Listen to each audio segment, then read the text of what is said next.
and welcome to the next episode in the series of Untold Chapters of Mongol History. A few days ago, I was watching a movie called Dracula Untold of Universal Pictures. Mm-hmm. You know, this is a story about a vampire king of Transylvania. I was wondering how history is presented in arts. I would like to begin with a question about your opinion. What do you think? How accurately arts present history? Well, that's maybe a difficult question to answer because art is subject of imagination of the authors.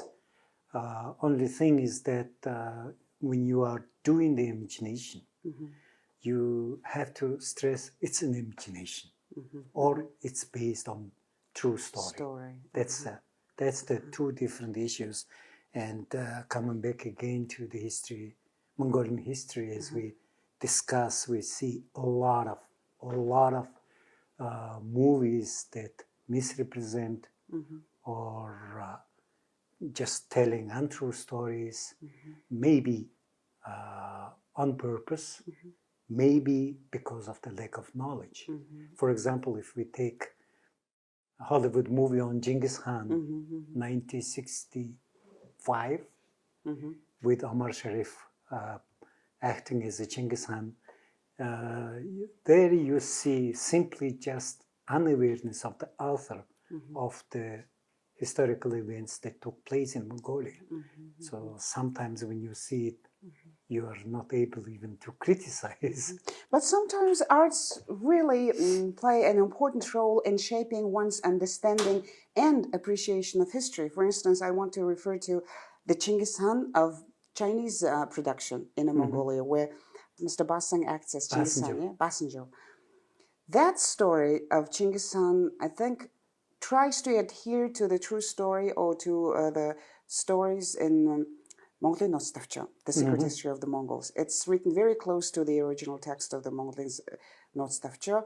That history we appreciate because there Mongolians do not find much distortions from the history we know about our country. But look at other historical movies, Troy, their presentation of King Darius. Or let's think of 300 Spartans. 300 Spartans. And let's also recall the Mongol of Bodrov. I think it's a total fiction. I don't know. We'll discuss this later. And again, coming back to the Dracula story, was he really a vampire king? Well, he used to be called a Dracula king, impaler. But, you know, vampire, I still don't believe in the existence of vampires. So in our series of talks, we're still trying to continue our quest for truth. What was truth in our history and what was in that history distorted or told in a wrong way.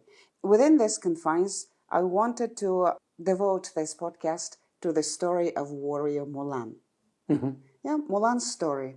And Mulan's story also says that this is based on a true story about a Chinese warrior girl.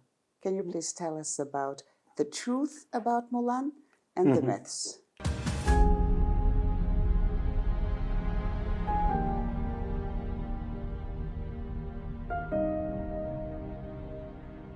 Well, there is a fascinating research by Lucy Edwards about the transformation of image of Mulan in historical poems.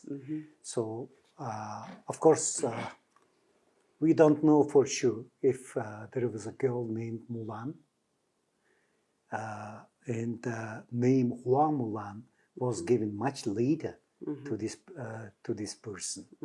And first, the story of Mulan was recorded in 568 during the Southern Sui dynasty. Obviously, the story was made up during the Northern Wei dynasty, that's a Nomadic dynasty, which was recorded later on and kept in 568. And if you see the original poem of Mulan, you can see that there is nothing about Chinese emperor, as later on the Hollywood cartoon or Hollywood movie depicts. The poem says that Mulan goes to war in defense of Khan. If it was Chinese emperor, they would write Huangdi, right? But in Chinese text, they wrote Han. So that's why the researchers believe that now we are talking about nomad girl, probably of Tuobo origin. Tuobo is one clan of Xianbi Mongols who created their own statehood in southern Mongolia and northern China for 200 over years. Then I still want to clarify. You just said that nobody knows whether Mulan existed in reality or not. Then are we talking about a fictional character, or there was a person, a warrior girl, after whom Chinese created or built a character or an image of a warrior? Well, to my knowledge, no tomb of warrior woman is found in China. But recently, Mongolians discovered a tomb near city of Erdnet. There are a lot of burial places near Erdnet, and in one of the burial places, they found obviously two sisters in full military uniform, buried in full military uniform. And even that time, BBC reported that, obviously these are, steppe Amazonians, and the character of Mulan is based on the nomadic warrior women. Then those stories written 5th century AD are truly not based on Mulan. Okay, then taking this opportunity of talking about Mulan, we would like to know more about what the center of Asia looked like before the rise of the Mongols.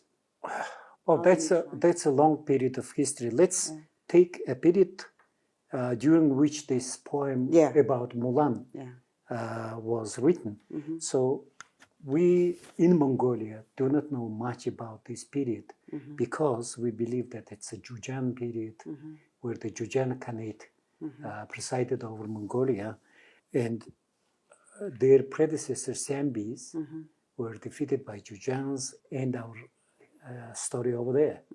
But nobody realizes that Sambis moved to southwards, and they created a number of states, including northern Hui, this Tuobo Siambi clan, and that coincides with the period of 16 kingdoms of 5 barbarians in Chinese history. I always wonder why we Mongolians do not take them as part of our history. Well, of course, these states, probably 99% of their subjects were Chinese. I can understand that, but the rulers were nomads. And in the story of Mulan, they write about the fighting between the two nomad states. We can guess which historical event the author refers to.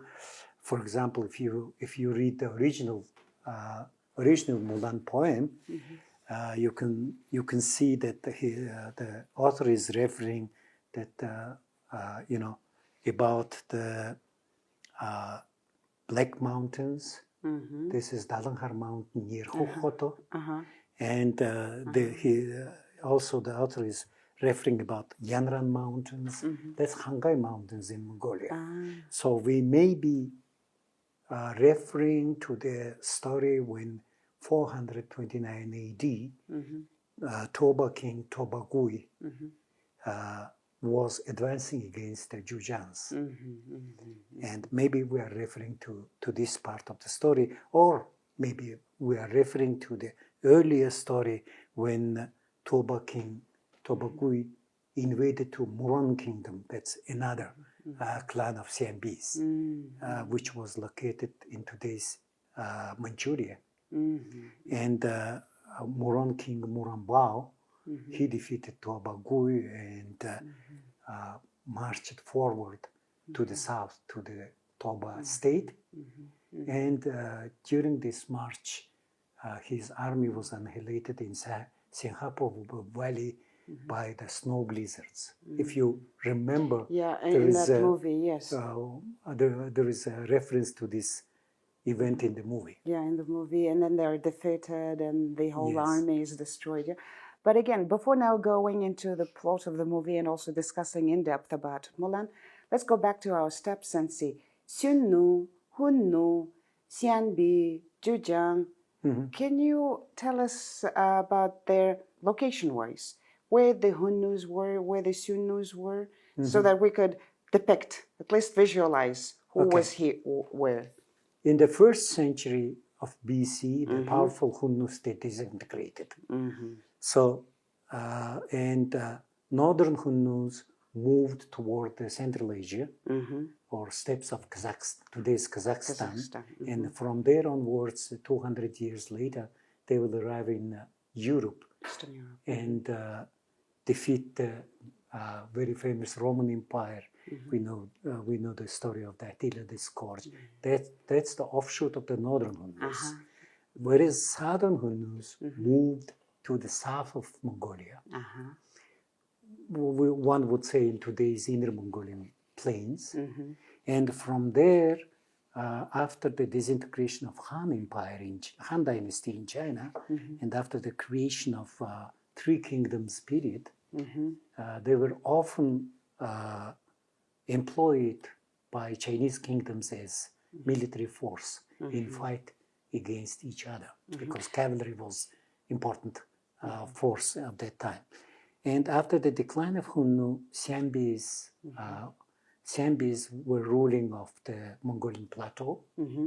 And then when Xianbis declined in third century, AD. AD, yeah. Zhujians took over their place, and Xianbis again moved southwards.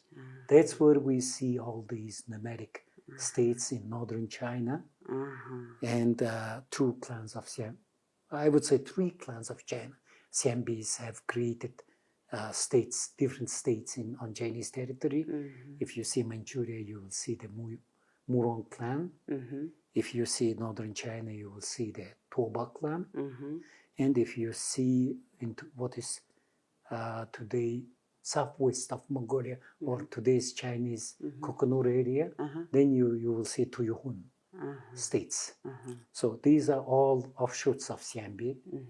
So those 16 kingdoms of 5 barbarian Mongol origin. Not all barbarians are considered to be Mongolians. I would say the Hunnus, Tse Hunnus, Xianbis. And Xianbis would divide into 3. Yeah. So out of the 16 kingdoms, one would say that 4 kingdoms are of different barbarians. Okay, non-Mongolian barbarians. Kangs and Dis. Kang and Di are Tibetan origin people. Okay, they created also their own kingdoms. And it is officially a part of Chinese history. Yes. So that's why I'm very surprised when Chinese themselves are saying that it's 5 barbarians who created all these kingdoms. We do not study in Mongolia. We just do not consider them to be of proto-Mongolian states. I see. Okay. Then I would also like to refer to a definition by Prime Minister Amar about a state he called Yuanwei. Yes. What state was that? Well, that's a Tuobo state, which I'm referring to. What is interesting is that when he wrote his book on history of Mongolia in 1934, and when he was writing his history of Mongolia in 1934, he was looking at Mongolian history much wider than we do, because he was looking at Mongolian history as history of the Mongol nation, not history on the Mongolian People's of the Mongolian People's Republic. So that's why, for example, from the school years, we do know there were Hunnus, after Hunnus Xianbis, after Xianbis Zhujians, etc.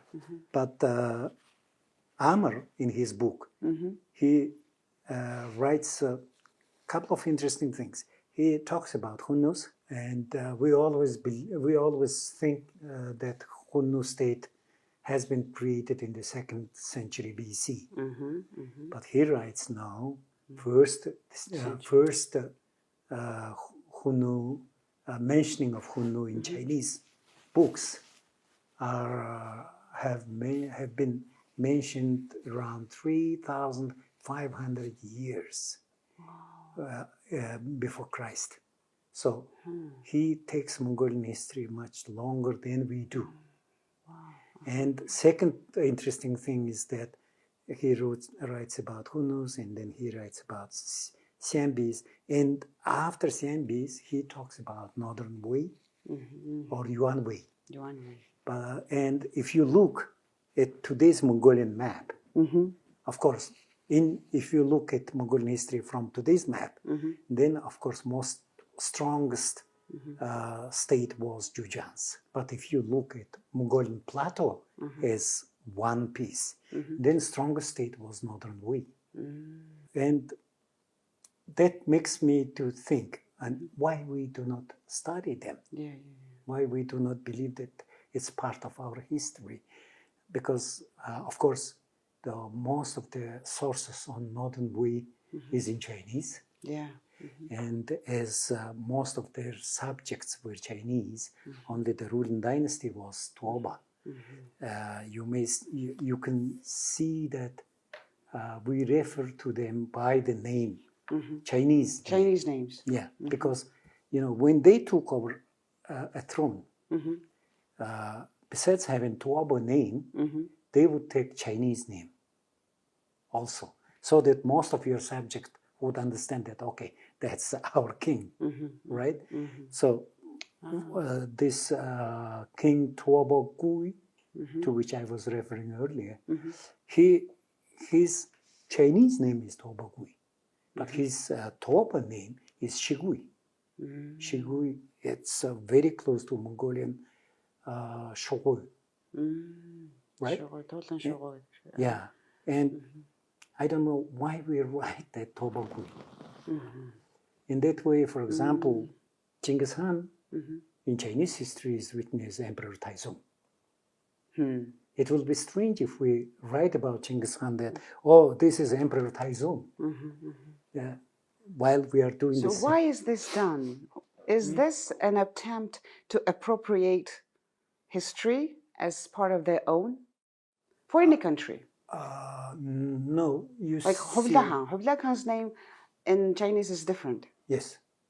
No, you see, this was very important in medieval times when, for example, if you keep your name as Hublai, it will be probably almost impossible for your Chinese subject to pronounce your name. That's why you would take Chinese localized title or Chinese name as Emperor Shizong, and then most of your subjects would understand, okay, he is my emperor and he is Shizong. For Mongol subjects, they would say, oh, Kublai Khan, etc. And this tradition continued until the 20th century. It's just today we don't know about this tradition. For example, all the Manchu emperors, they do have Chinese name, they do have Manchu name, and they do have Mongol name. For example, let's say Emperor Enkhamgalang, Manchu Emperor Enkhamgalang. Enkhamgalang is his Mongolian name, and his Chinese name is Kansi, right? And his Manchu name is Aisingiro. So that's the tradition which was kept in Northeast Asia for a long time. That's kind of misleading, Well, yeah. Only thing is that when Soviet scholars who came to create Mongolian Academy of Science, etc., I believe on purpose, they limited Mongolian history by the territory of Mongolian People's Republic. Well, for the Soviets, probably it was not advisable for Mongolians to know the history of the Golden Horde or Chagatai Khanate, which was already part of the Soviet Union. But by limiting these, also we forgot about the history of the nomadic states on the territory of China. As if like our roots to original, earliest history is cut off. I would say so. I would say so.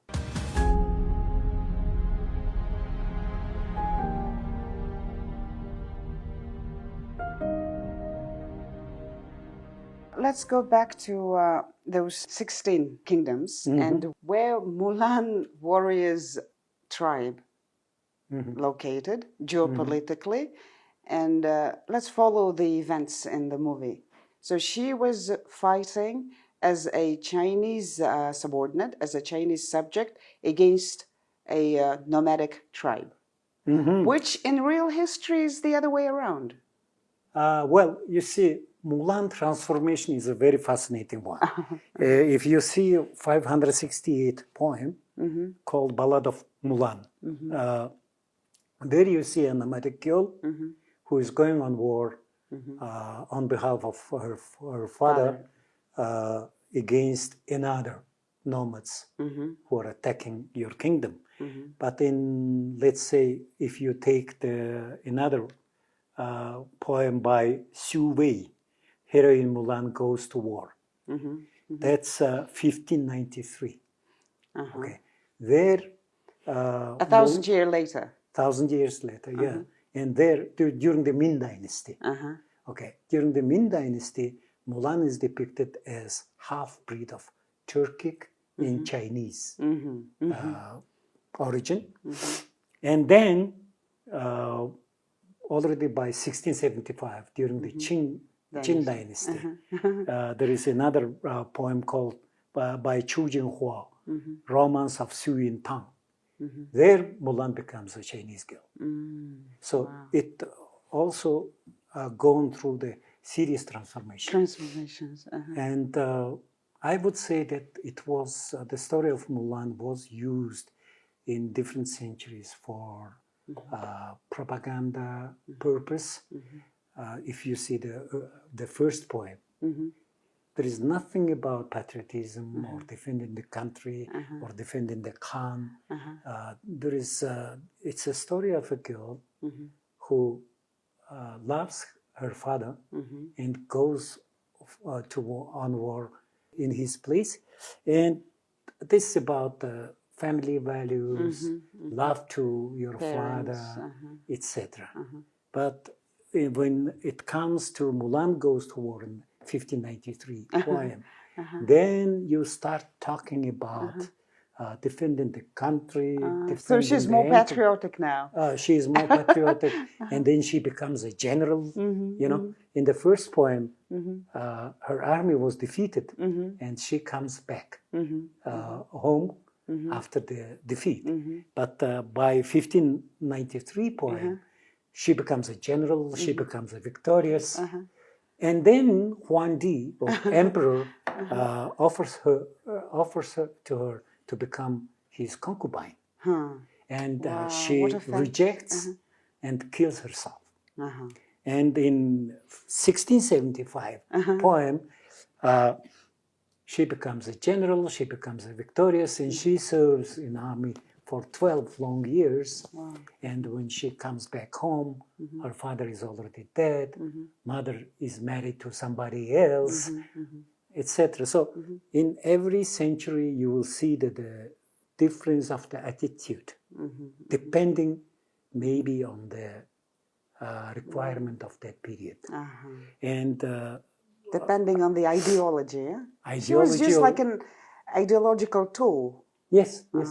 And you see, first movie on Mulan was made in 1927 by Chinese. And 1927. Yeah, and between 1915 to 1939, I think 5 or 6 movies were made on Hua Mulan. Why? Because it was a period of Japanese aggression against China, and China needed not only men, but women to defend your country. In traditional Chinese society, woman is not warrior. Woman is a caring mother, looking after her children, husband, father, parents, etc. But during the war period, it was important to show the woman that you can go also on a war against Japanese, against foreign aggressors, and it was that way happened long time in Chinese history, and we have this beautiful heroine who went on war in her father's place, etc. So one may say that she was used for ideological purpose many, many times. Yeah, she served China very well, yeah? Yeah, that's this imagery. Yeah, that's character. why for Chinese, she became an idol for Chinese women. And nobody knows now that she was a nomadic girl of Proto-Mongolian tribe. Well, you see, when you come about the story of the warrior woman, it's not only a question of woman. She is a cavalry woman. Okay, first of all, training a cavalry man out of the sedentary civilization is very difficult. It will take you years to train, okay, because you are not accustomed to ride, and shooting while riding is that's a skill which would be taught to you from your childhood. Yeah.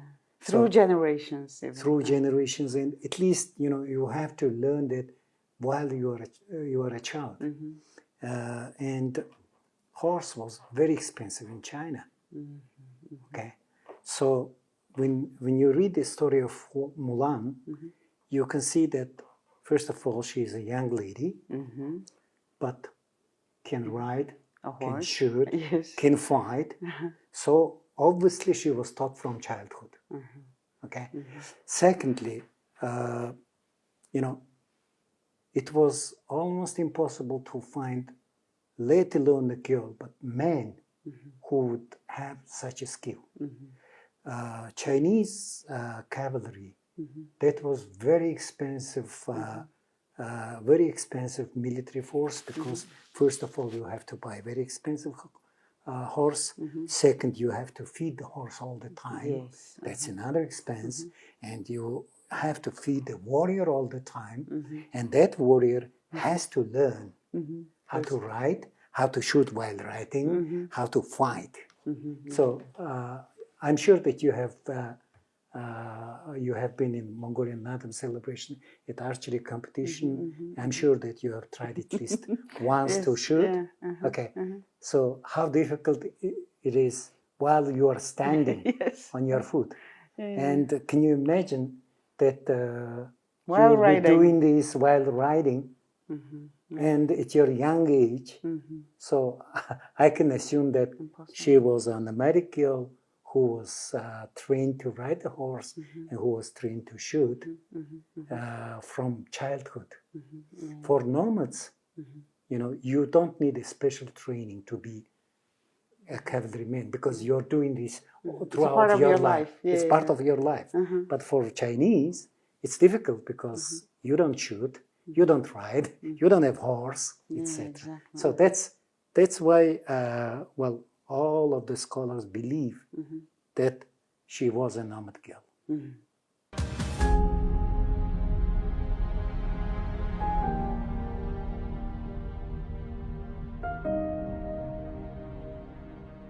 So we see that through all these ages, through all these centuries, Mulan really well served Chinese history. But now let's go back to the historical times where the 16 kingdoms existed, how they came to rise and why they disappeared.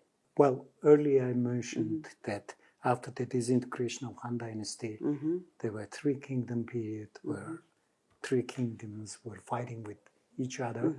And in order to defeat each other, they started using nomads, hiring as mercenaries.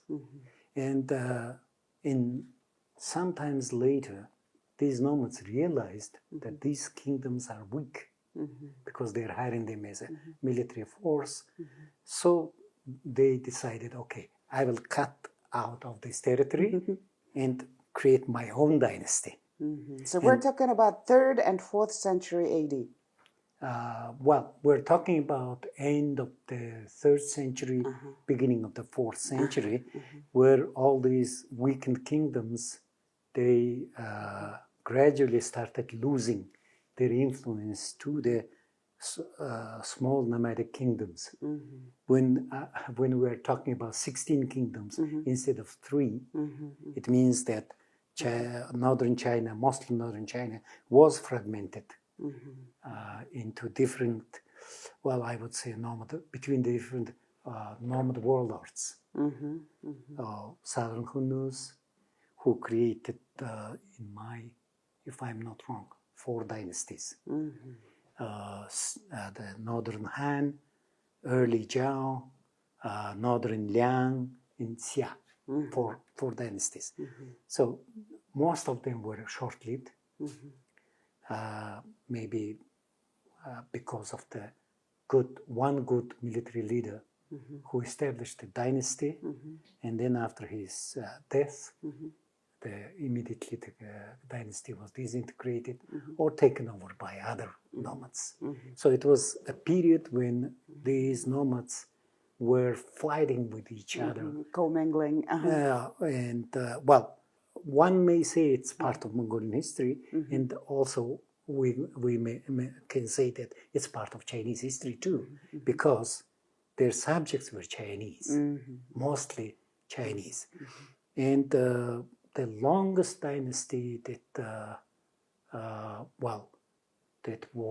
was ruling was Northern Wei, or Yuan Wei, that we are referred.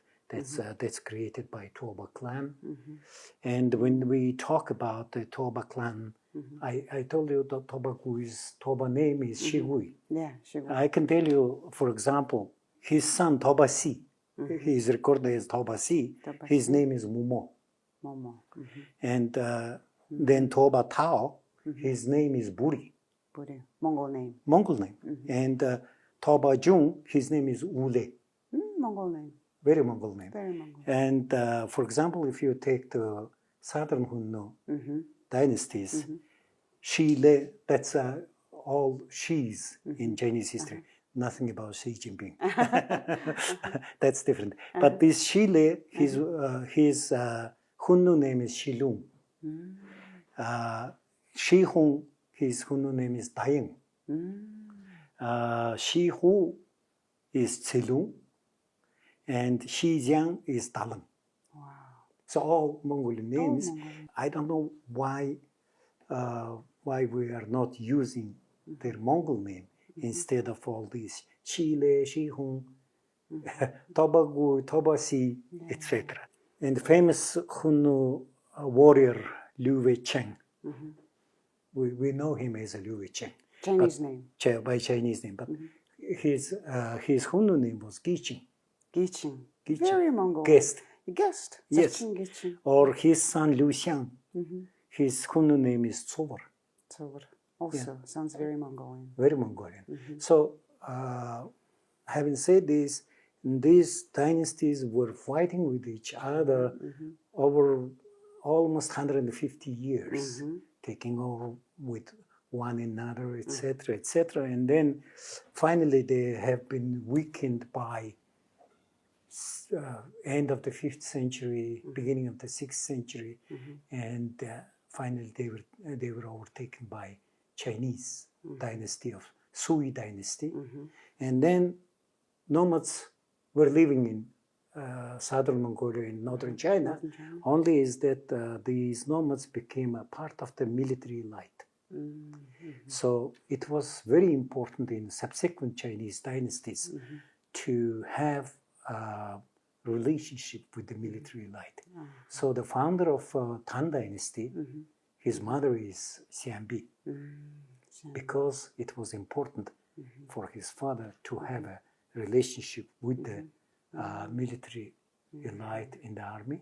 So military elite in most of subsequent dynasties in Chinese armies were basically descendants of those nomads who created all these 16 kingdoms in Chinese history. somehow we do not study that, and we, well, maybe we do not like to confess that many nomads became part of this Chinese society and became their military elite, and then later on, of course, they were not exactly nomads in true sense of nomadism, but their military skill remained the same. But can we say 16 Mongol kingdoms collectively? Well, these tribes are proto-Mongolian tribes. Proto-Mongolian. 16 proto-Mongolian kingdoms or tribes. Yeah, of course, the Xianbis, well, who knows, Mongol origin is being disputed among the scholars. But I'm of the opinion that they are a proto-Mongolian tribe, and Xianbis are definitely proto-Mongolian tribes. So Tobas, Muyuns, Tuyuns, all are proto-Mongolian tribes. So Jurjans were within Yuan Wei? No, Jurjan was on the north of Yuan Wei, and Jurjan was basically controlling most of the today's Mongolian territory. But when we talk about Mongolia in medieval centuries, then we should talk about Mongolian plateau, not on Mongolian territory. So Jurjans were on the north of Mongolian plateau, and on the south of Mongolian plateau was Tobas. Northern Wei dynasty. All right, okay. So the three kingdoms after the fall of Han dynasty existed for about 100 or 150 years, and they were weakened by the nomadic tribes from the north, and that was also done within 1 century. And what happened afterwards? 7th century, 6th to 7th century. Then what was happening in Mongolia?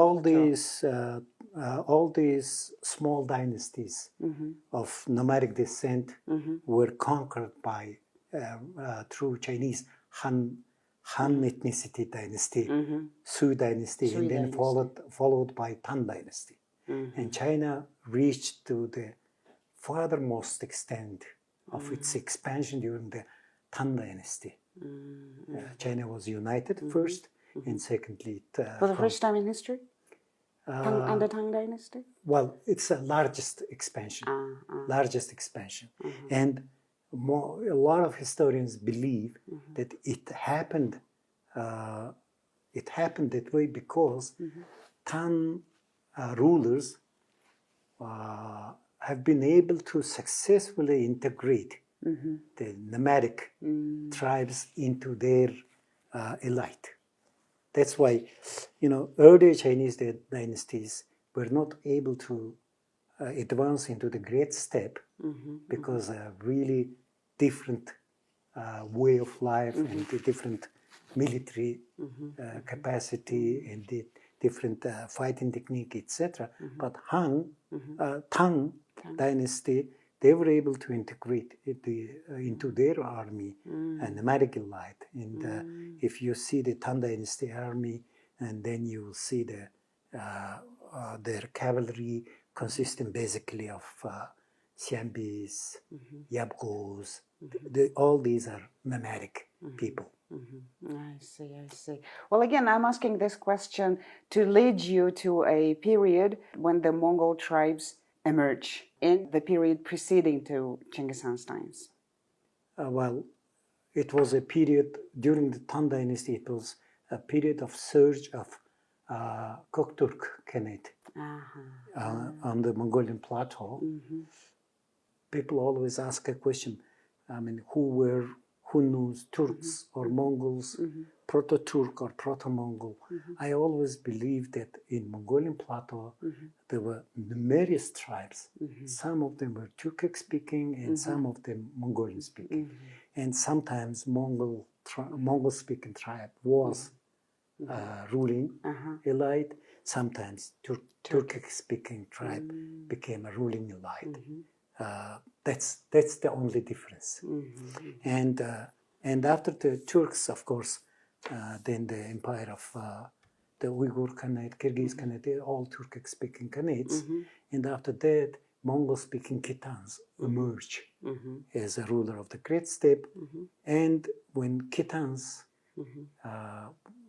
were disintegrated, and then it comes a period of Mongol tribes, and then creation of the great Mongol state. We will continue our discussion about Genghis Khan's empire in our later podcasts. Now, in conclusion, I would like to highlight 2 points. Thanks to the story of Mulan, we were able to shed some light on what Mongolian plateau represented in earlier centuries of AD. Then also, through this podcast with Dr. Otkan Bayer, I would like to highlight history is a history. Nothing can be changed in history. But when presenting history in arts, I think justice and truth must prevail. Of course, countries, not only Mongolia, not only America or China, they render some fantasy, some exaggerations about the facts of what happened in the past, how beautifully or how strongly they wanted to present their nations. But truth has to remain the truth. And we, through our podcasts, are trying to find the truths about Mongolia and defend those truths. We do not want any parts of Mongol history be, if not untold, then even if told, then at least told rightfully, correctly, truthfully. We're not claiming for any other nations or any other tribes or countries' history. We're claiming only to reclaim what we own. And I think cinematographers, filmmakers, artists around the world do have to have some certain respect, at least, some common sense when writing about others' history. I do still have questions about who was Dracula, who at times said to be a descent of Zuchan, oldest son of Genghis Khan. Bodrov's movie about the Mongols, very unclear story about, not even unclear. I would even use this very strong word, mutated history, not even distorted, mutated history of Mongolia. And then speaking about other countries' histories, Troy, right? Then Persian King Darius, awful depiction of this king. Those lies and myths and twists, I think, should be put aside. And with this, I would like to conclude our today's very brief talk about Mulan, warrior, and I thank Dr. Otkan Bayer for your clarification. Thank you very much.